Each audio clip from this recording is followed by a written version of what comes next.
Oh, okay. You just want me to play it? Yep. All right. Nobody saw him running from 16th Avenue.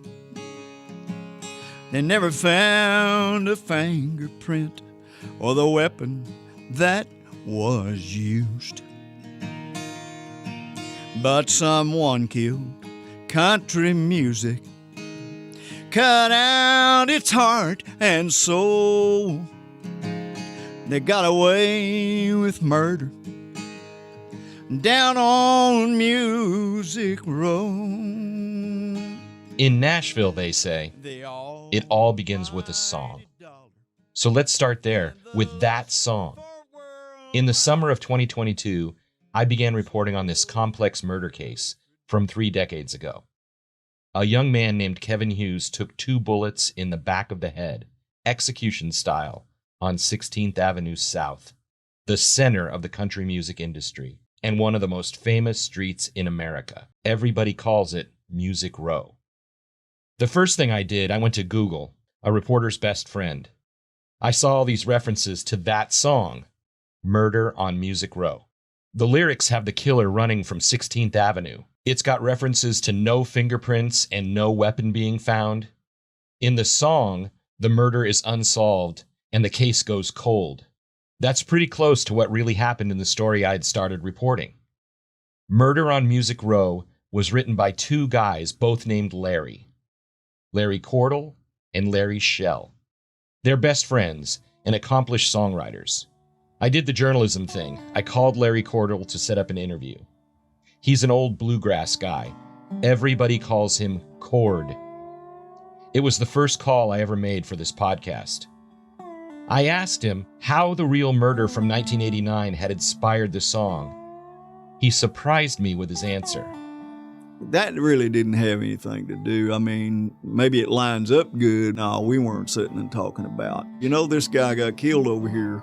No, not at all. I knew the minute he said that, I said to him, about killing country music, ain't it? He said, that's what it's about. Larry Schell kind of said the same thing. No, not at all. I said we were aware of that murder. It was hard to disregard that murder on Music Row because that hadn't happened before in our time there. I got there in 1976 and was in the business about 30 years. And during that 30 years, that was the only murder on Music Row that I heard about. At least I'm sure there were other people, but that one affected the music business. Their song used murder, not the murder, but murder in general, as a metaphor for the death of traditional country music. Schell talked about the spark of inspiration he had for the song. It was his idea first. There weren't lyrics or even a melody. And I looked at Larry because we were getting ready to write. And I said, Larry, you know what? I think I got a title for us, buddy. He said, what's that? I said, Murder on Music Row. You'll never believe what happened to that song. At the beginning of every episode of this 8-part story, I'll unravel the whole thing.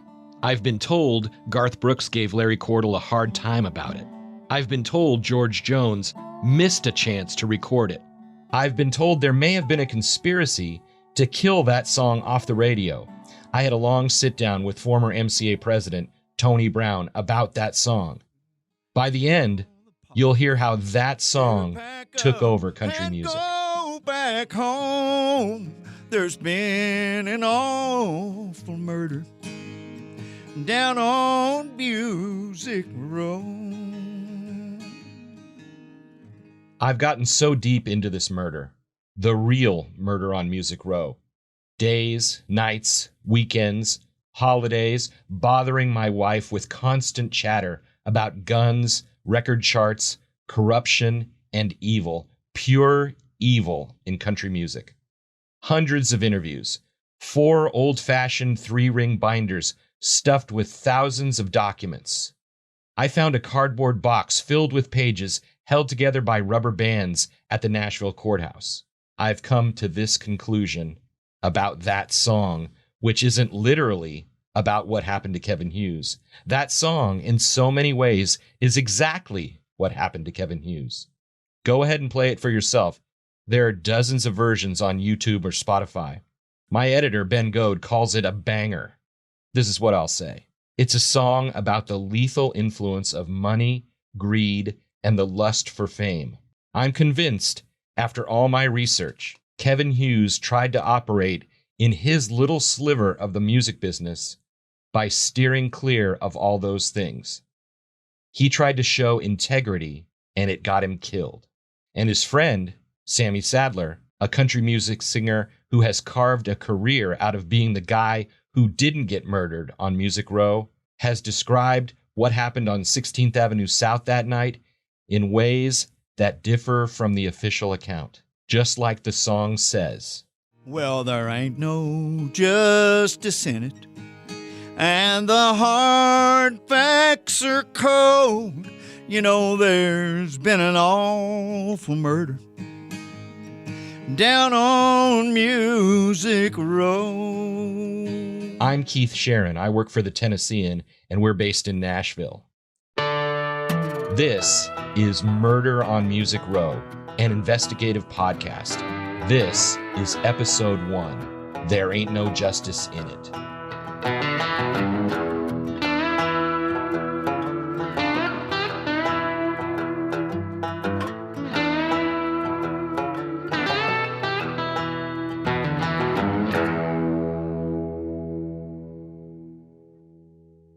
16th Avenue South is a one-way street flowing south to north.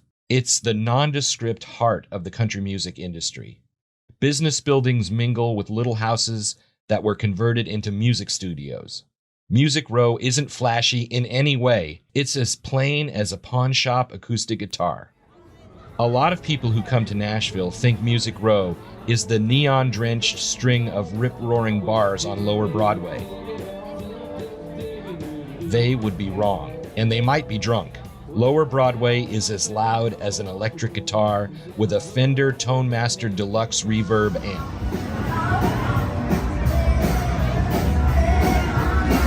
Think about it this way. Most of the singers on Lower Broadway can only dream about getting inside those offices on Music Row.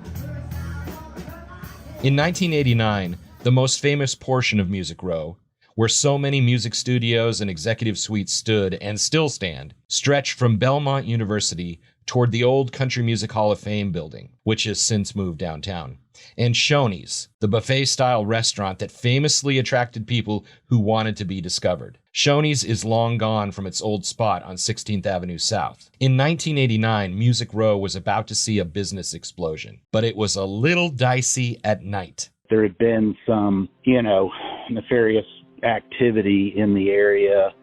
So I was always aware when we were down there to, really watch our backs. I didn't want to be down there on Music Row late. That's Daniel Hill. He was a song plugger in 1989. A song plugger takes songs written by nobodies and tries to get them heard by somebodies. He worked in a second-floor office on 16th Avenue South. At night, it was pretty seedy. It was, during the day, we'd walk to it was great. We'd walk to appointments, and it was a completely different thing. But at night, it's a little scary. When he says we, he's referring to he and his former wife, Faith Hill. You may have heard of her. Faith was working, I believe she was working at Reba's at that point. She started out with Gary Morris, and then she got a job over working in Reba's, fulfillment fan club, basically sending out merch for Reba's fan club. On March 9th, 1989, at about 10:20 p.m., Daniel and Faith Hill were in his office on the second floor. He was at his desk on the computer in front of a bay window. Faith was lying on the couch. On the street below, Bobby Lyons and Allison Kidd were in Bobby's red Volkswagen Golf. They were on their way to see Bill and Ted's Excellent Adventure, a 10:45 show. Bobby didn't like downtown traffic. A week earlier, he'd been driving down there and got delayed because someone was shooting a music video. In the 1980s, somebody always seemed to be shooting a music video in Nashville. On March 9th, Bobby was driving in the right lane, Allison was in the passenger seat, and he thought he had driven straight into a music video shoot until he realized everything he was seeing was real. All of a sudden in front of me, it still upsets me. So Kevin Hughes, I guess, he rolled out of the car and into our lane, and then this guy came running around from the other side of the car, and he was all dressed in black, black ski mask, not a tall guy. He was sort of running like he had a board up his rear end, and I remember a blue snub-nosed revolver, and he started firing at him as he ran in front of me and then ran back against traffic behind my car.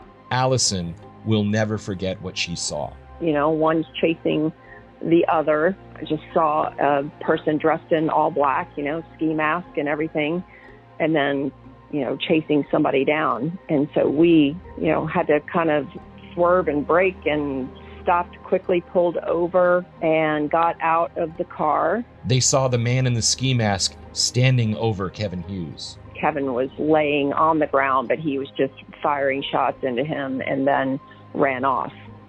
And so we, ran up to the victim. I didn't know who it was at the time, and just, we was obviously unconscious.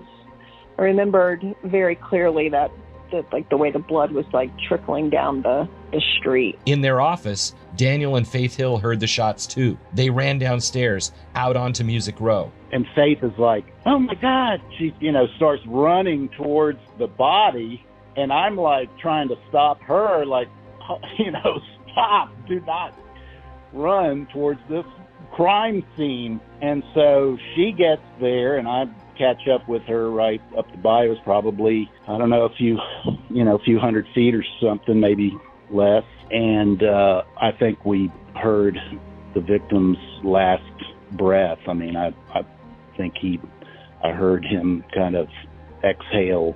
Kevin Hughes was pronounced dead at the scene.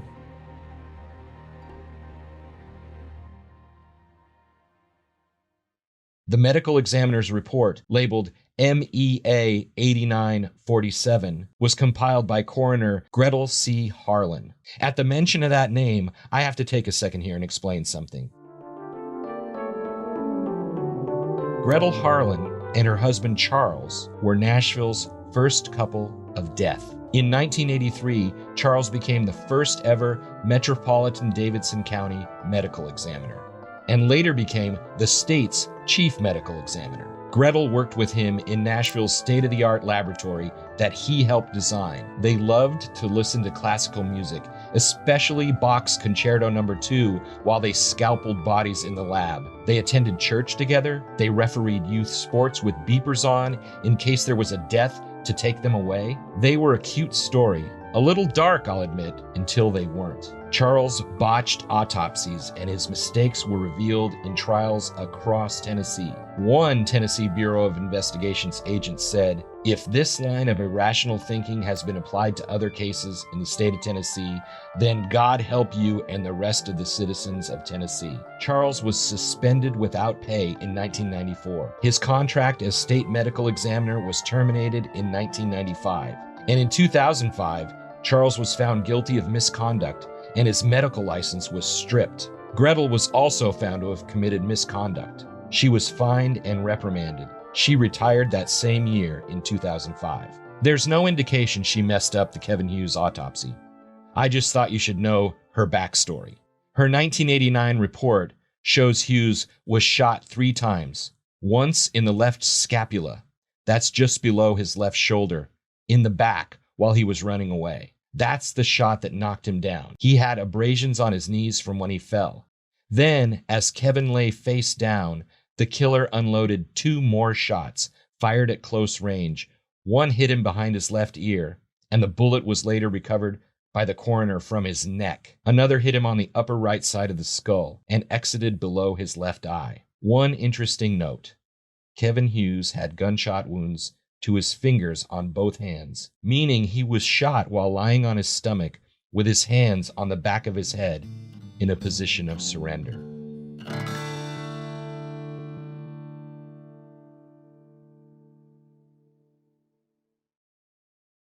So let's go back to Nashville in 1989, which, if you didn't know, was the most important year in the history of country music. Yes, I said it, and I think former MCA president Tony Brown agrees with me. 1989 is the year it all changed. And that's the year everybody in Nashville, songwriters, producers, record labels, musicians, studios, were all making so much money. We all thought we were geniuses. Keith Whitley died in May of 1989. Taylor Swift was born in December of 1989. Clint Black, Travis Tritt, Alan Jackson, and Mary Chapin Carpenter broke out in 1989, and a barroom crooner from Stillwater, Oklahoma, released his first song. And the white line's getting longer, and the saddle's getting cold. I'm much too young to feel this damn old. His name was Garth Brooks. He took Nashville from $1 million town to $1 billion town. After bouncing around the bar scene in Oklahoma, Garth came to Nashville in 1985 with the dreams of becoming a country music star. He famously went home in a day, beaten down by rejection. He wasn't ready. Garth came back in 1988. For a couple of months, he played anywhere and everywhere while he worked in a boot store, and he sang demo songs for other singers. At one point, he was invited to play for executives in the Capitol Records office, and they told him, no thank you. One of those Capitol Record executives, Lynn Schultz, who had turned him down, showed up at the Bluebird Cafe on a writer's round night. He was there to see another singer, and that person didn't show up. So Garth took that spot. He played If Tomorrow Never Comes, and Lynn Schultz saw how the audience reacted. On June 17th, 1988, Schultz signed Garth to a Capitol Records deal. Garth got a $10,000 advance. Much Too Young was released on March 6th, 1989, 3 days before the murder. Everybody knows about that incredible class of 1989. Garth Brooks, Clint Black, Alan Jackson, and the rest. Everybody knows that December 13th birthday became Taylor Swift. Those stories are what Nashville dreams are made of. But not enough people know what happened to Kevin Hughes, who got killed because he finally, emphatically, publicly refused to play the game.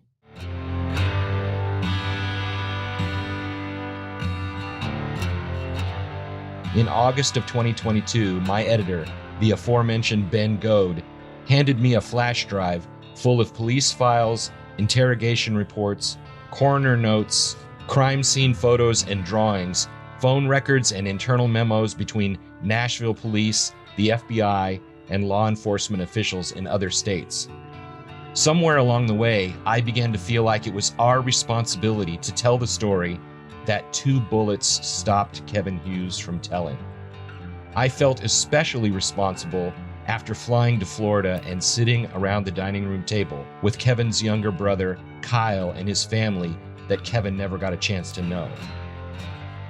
As I reported on the murder of Kevin Hughes, I became convinced that some of the popular perceptions of Nashville's country music industry don't always stand up to scrutiny. Somebody needed to take this story deeper and finally expose as much truth about this case as can be uncovered. I've been warned the work I'm doing is dangerous. My daughter lectured me for not setting up a tracking device on my phone. Speaking quietly in a booth at a fast food restaurant, a source told me as long as some people connected to this case are still alive, I had better watch my back. Several people I approached have declined to be interviewed because they're afraid. I got a message that said, quote, "It was very shady and scary. I still have family in Nashville and I don't want to endanger them in any way," end quote. Another message from a different person said, quote, "Keith, in no way will I be involved with any info about this subject. For me, personally, I don't feel it would be safe at all to be talking about that situation. If I sound scared, believe me, I am," end quote. In some cases, I've met with sources who asked that their identity remain anonymous. The Tennessean has honored those requests because people are in fear for their safety. I now have a spreadsheet with a list of 171 of the people I've tried to track down. Many of them, I discovered, are dead. So far, I've contacted 65 people connected with the case, some of them several times. One day, I was asked by an anonymous text from an untraceable burner account to write down the name of the person I thought was texting me. I was told to place that name in an envelope and drive more than 40 miles to an eatery where I had never been. In the restaurant bar, I was approached by a person who I had never met, and they asked me for the envelope. I pulled it out of the pocket of my sport coat. They opened it, hesitated, then told me their name. My guess was wrong, but by following directions, I had secured a barroom interview with someone who provided key off-the-record information. Here's the bottom line. I found details that have never before been published from people who have never before come forward and now want the full story told.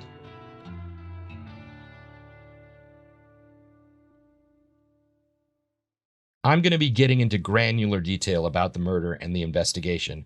I made this minute-by-minute breakdown of the last day of Kevin's life that is illuminating. I analyzed 5 years of music charts and found some incredible stuff. I'll sort it all out for you.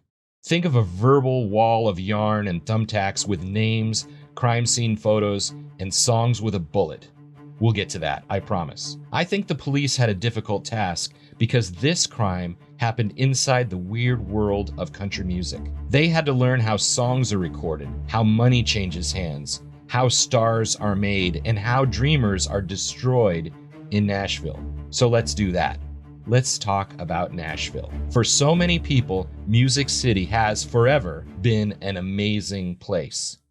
Yeah, when I first came here, that's pretty easy for me because it was just sort of a dream, like most musical people of my generation. That's Bobby Braddock, the songwriter. My favorite journalist/author/podcaster, Malcolm Gladwell, called him the King of Tears. Bobby Braddock wrote He Stopped Loving Her Today and Divorce, among so many others. The King of Tears wrote a book called Bobby Braddock, A Life on Nashville's Music Row. Fun fact, he discovered Blake Shelton. Bobby came to Nashville in 1964 when he was 24 years old. His first big break was playing piano for Marty Robbins, the outlaw country superstar who existed near the top of the Nashville music scene from the 1940s to the 1980s.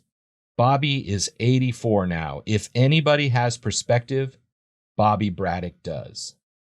When I was in high school, a majority of my friends, I got in a couple of fights at school because people were putting down country music. I loved country music. And over the years, I don't know that I love it any more than any other kind of music. I don't think I could love anything more than I loved and still love the Beatles. Back then, I just loved country, and I thought there was something really magic about Nashville. Even the names of the streets, Old Hickory Boulevard, Granny White Pike, and there was some magic about it, and I was just thrilled to death to be here. Bobby wrote a song for Robbins called While You're Dancing. He signed with Tree Publishing after that. As a songwriter, he had hit after hit after hit, and now he's in the Country Music Hall of Fame. As we roll along in this podcast, keep Bobby Braddock in mind because he did it right. Nashville can work that way.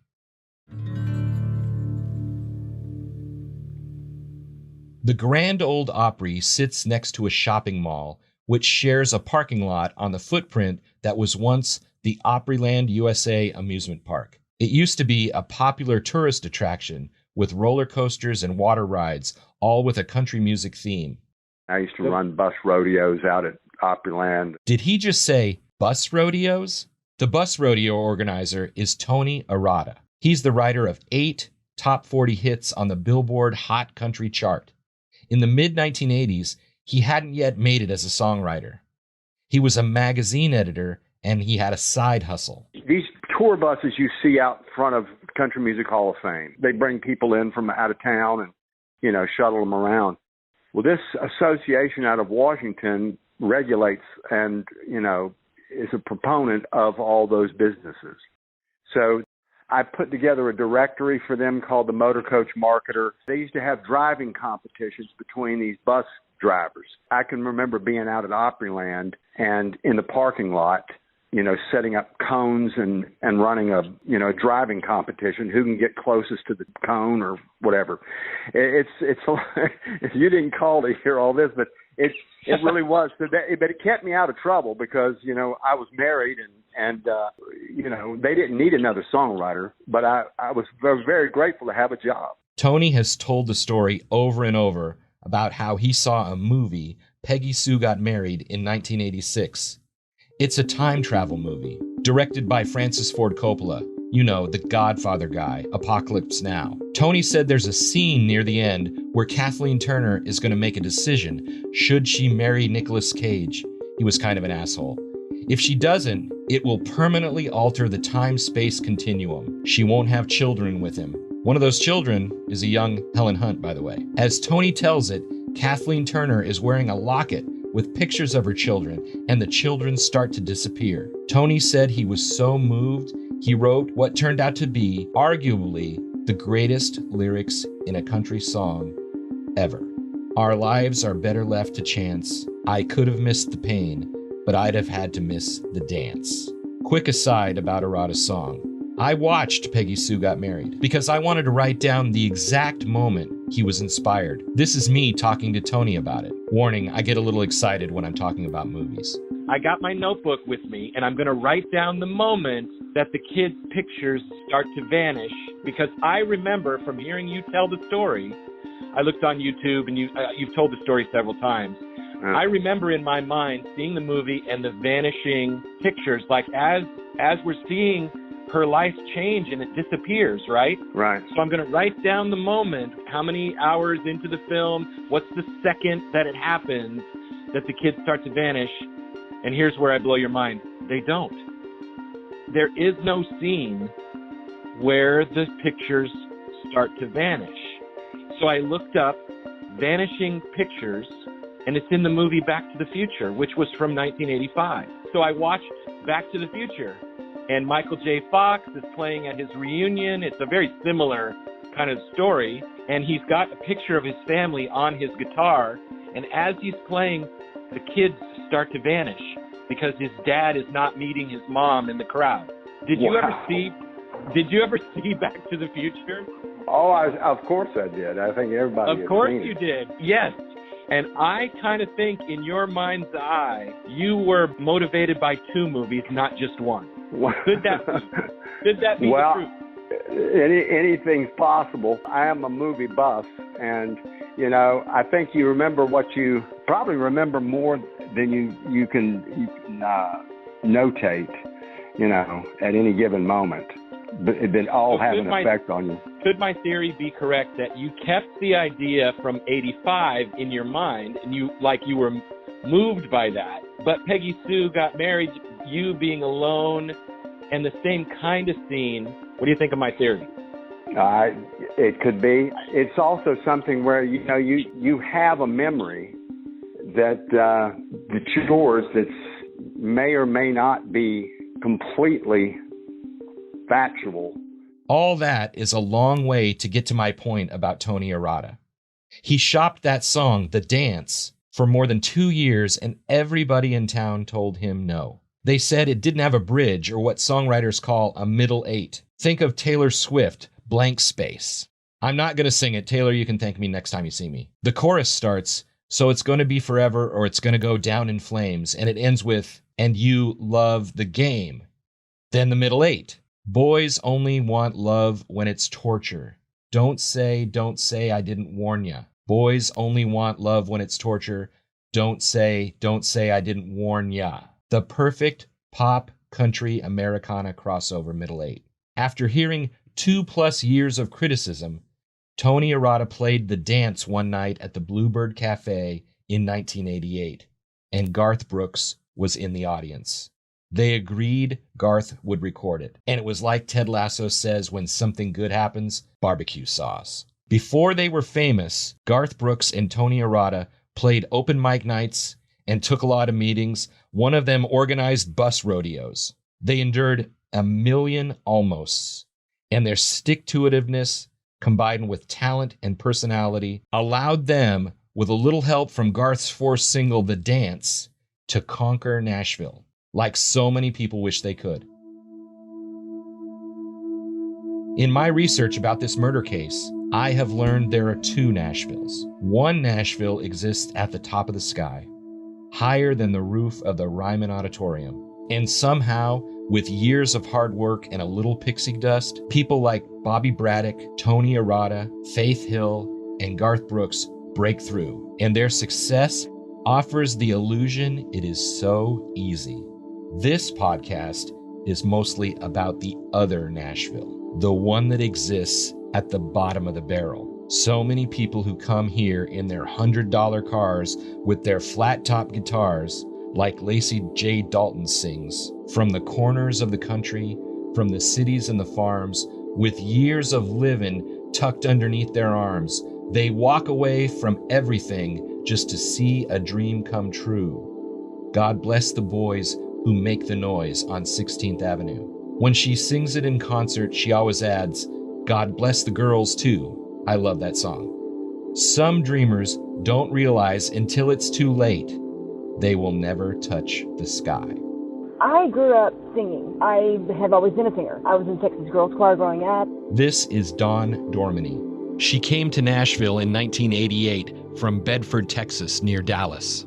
I then started singing at the Opry around here because in the DFW Metroplex back in the day, we had a lot of country music shows here. We had the Grapevine Opry, we had the Wiley Opry, we had the Mesquite Opry, Johnny Hass Country Music Review, Waxahachie had an Opry. I mean, there was Stephenville Cross Timbers Opry. There was always a place for you to go and sing. If you were good, you had to audition for it. And I was part of what they call the Grapevine Opry Kids. And we did a show every other Friday night, and it was all kids under the age of 18.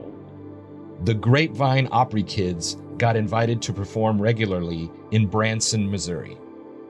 I wanted to be more than just a Branson singer. I wanted to be, the next entertainer, entertainer of the year. That's why I loved music. I loved performing. Singing was one thing, but performing was mainly my niche. I went to Nashville because back then, it was before, the internet. It was before, there was a bunch of politics involved, Keith. I mean, heavy-duty politics and money. There was a crap ton of money involved. We didn't know this. We thought, and everybody thinks, well, if you're a good singer and you're a good performer, then you should be on a record label. That sounds normal, doesn't it? No, that's not the way it played in Nashville. Dawn's father had made good money in TV repair, so he loaded up the family, 4 of them total, Dad, Mom, brother, and Dawn, in a motorhome, and they moved to Nashville. We didn't know all the politics involved, but you had to come up with a lot of money in the beginning to pretty much back your first project. Her first project was a song called Mama Didn't Raise No Fool. Here's where her story begins to diverge from the Garth Brooks Yellow Brick Road. Dawn's father, Larry Palmer, starts asking people on the street how to make it in Nashville. Dawn Dorminey winds up talking to the owner of an independent label. His name was Danny Day. Day's label, Sundial Records, charged her $5,000 to cut her first 45. Okay, she's got a vinyl record and she wants to get it played on the radio. Day tells her she's got to pay for promotion. So she hires 2 independent promoters, Gary Bradshaw and Richard D. Antonio, who went by Tony D, or The Tone. What did it cost her? I don't remember, but it was thousands and thousands of dollars. But you know what? The song charted. You can look it up. March 11th, 1989, 2 days after Kevin's murder, there's Dawn Dorminey with her debut, Mama Didn't Raise No Fool, at number 20 on the Cashbox Country Indie chart. Oh my gosh, I was elated. I was 17 years old. I'm a senior in high school, and I'm the shit. I'll just be honest with you. I'm the shit. How many seniors can tell, say, oh, by the way, I won't be going to prom because I'll be in Nashville, thank you. Not very many. Her next project was with an independent producer named Robert Metzger. He was eventually the target of an undercover district attorney sting operation. You'll hear more about that later. Anyway, Metzger charges her $10,000, and she makes an album called Good Country Lovin', and he says he's going to get her in the studio for a duet with Alan Jackson. That never happened. Don remembered the time the independent producers and promoters hosted an award show in Nashville, the Major Independent Record Label Awards, and Dawn Dormany was named Most Promising Female Vocalist. It was all fake, a manufactured fantasy. Jerry Duncan is an independent promoter who got invited to one of those fake award shows in the 1980s. He was nominated for Promoter of the Year. But I still thought since I was Promoter of the Year nominee, I might ought to go. I tried to call the number and could never get a hold of anybody or find out anything about it. But I decided to go ahead anyway. When I got there, it was a big setup, it looked like. And so what they were doing is charging you for admission and and just giving the awards to who they wanted to. It was just a sham. They charged their nominees admission. It was just a couple of guys who rented an auditorium. The independent award shows were as phony as Milli Vanilli. It might sound silly unless you're someone like Dawn Dormany. I asked her about her father's TV repair money. Do you have a ballpark figure to what you think you paid? Oh, my parents probably spent about $250,000. Oh my goodness. Wow. Yeah. When I got her on the phone last year, we talked for almost an hour about the sleazy side of Nashville. That really hit home to her. I asked her what she was feeling. Heartbroke. Really pissed. And Keith, not only for myself, but for all the other people, too. Nashville did a mindfuck on me from the get-go. It was all a fraud. It was a mindfuck. I've always said that. And you know what? It's true. She's now in her 50s and she's a barber back in Texas.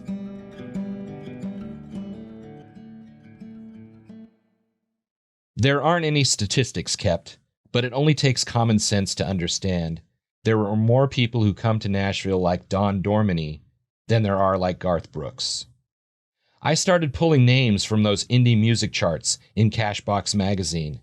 And when I would call them up on the phone, several of them would tell me similar stories. Holly Lipton made independent records and was on the Cashbox Country Indie chart thanks to her ex-husband's money. She said he was a cash cow for predatory promoters on Music Row. Do I have any idea about what? How much your ex-husband paid to Johnny? None whatsoever. This man honestly could filter. He could suck his own business dry and nobody would notice. And because they had access to credit cards, he could back pay and falsify credit card reports. The fact that he's dead now, I don't mind sharing that. He was as dirty as the people you were dealing with. And then some. She was promoted by a guy named Chuck Dixon. Dixon had also promoted Dawn Dormany. Holly knew Chuck was so preposterously fraudulent. When he called her on the phone, she would sing, "Chuck Dixon, won't you lie to me?" How did I know the foreshadowing that was involved in that? A West Virginia guy named Mark Carman was the lead singer for an indie band called Heartland. They had 3 songs on the Cashbox charts. He didn't lose anything because it wasn't his money. If you came to Nashville and you were trying to get in the business and you were raw and dumb, the only thing that we had going for us was, number one, we had a coal company that owned coal mines backing us like a race car. Does that make sense? I mean, they put money into us, like as if they were sponsoring a race car or a baseball team or something.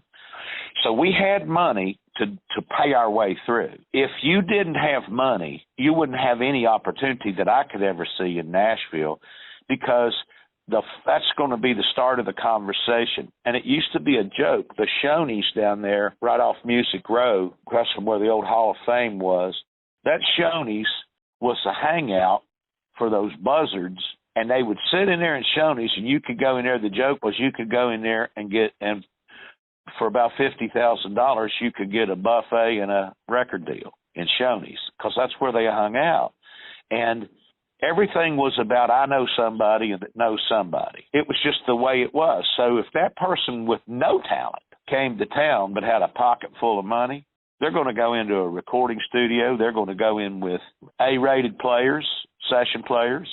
They're going to get a really, really good recording of something that sounds bad. And then they're going to spend money, and that's going to wind up in the charts, because that's how it was in Nashville.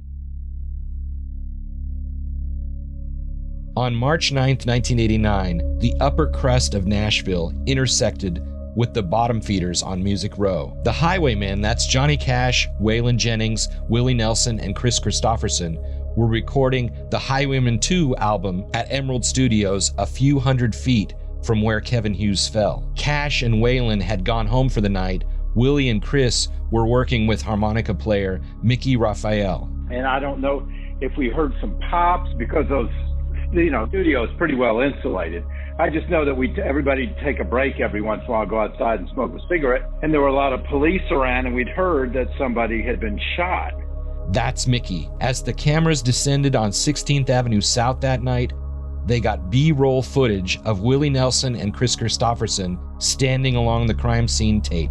It might have been the only time Willie and Chris were ever B-roll. The Metro Nashville Police Department Murder Squad was created in 1982.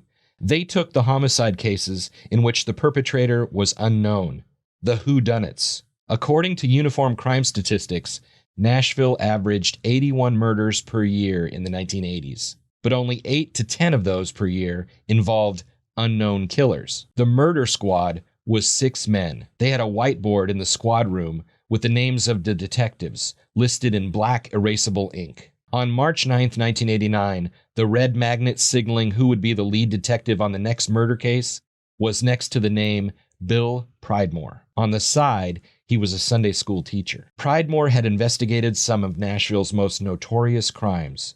The barrel-chested sleuth worked on the case of Paul Reed, known as the fast food killer. Reed shot and killed 7 people at McDonald's, Baskin-Robbins, and Captain D's. Pridemore also worked on the case of Tom Steeples, a computer store owner who killed Kelly and Rob Phillips after meeting them at an open mic night and convincing them he could make Rob into a country music star. Later, Pridemore would become a city councilman. In the mid to late 1990s, Pridemore kept a picture on his desk, O.J. Simpson's booking photo, just as a reminder. I thought he wasn't going to get away, but he's the one that got away. Pridemore said the O.J. case was a textbook example of how not to do police work. I had that portrait up for a long time. I can definitively say this about Pridemore's investigation into the murder on Music Row. His opinion of country music when he started was not the same after he had investigated for a while. What's your favorite country song? Country song, it would be Hank Williams Jr., All My Rowdy Friends. Oh, no, that's George. No, that's Hank. That's Hank Jr. Okay. All My Rowdy Friends? Yeah. I would say that would be it. Music was what made Nashville tick. Country music. I just believe that it was, I don't want to say an elitist status, but it was something that not much crime was committed. So when I discovered how it all worked, it totally took the air out of my balloon. I totally lost all respect for country music and the entire industry working this murder case. When Pridemore arrived at the murder scene that night, he had no idea it would take more than a decade to catch a killer. Pridemore was about to find out the body on the ground in front of Bug Music with 2 bullets in the back of the head was Kevin Hughes, a sweet kid with a mustache, a mullet, and a dirty dancing key fob, who, in the last 4 months of his life, was in charge of the thing a bunch of criminals held so dear, the independent country music chart. Pridemore's immediate reaction? Oh, well, other than the fact I said, oh, shit. This don't look good, and it looks like I'm going to be here for a while. But there's one more thing. There were 2 people shot on Music Row that night, and one of them, that second man who took a bullet, would become, in Pridemore's mind, someone who needed very close scrutiny.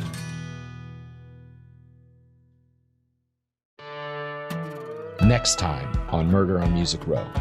He was just such an open person, never met a stranger. I don't know what made him go to Nashville. I think he just liked the Belmont College. I don't think they ever really recovered from Kevin dying, and especially the way that he died. We knew that Kevin would do the right thing. George Albert, who owned a cash box, he would not get with the times. I do think most of the radio guys at that point were on the up and up, but I know some of them were not.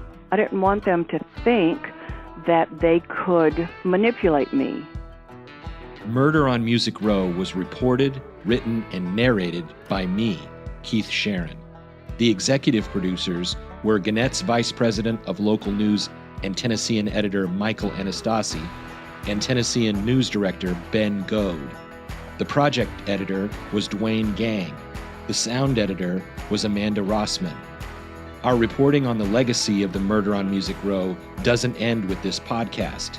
If you've been duped by an unscrupulous promoter in Nashville, we want to hear your story. Please send an email to ksharon@tennessean.com. That's the letter K, SHARON @tennessean.com. Include some details of what happened to you and how you can be reached. Thanks for listening.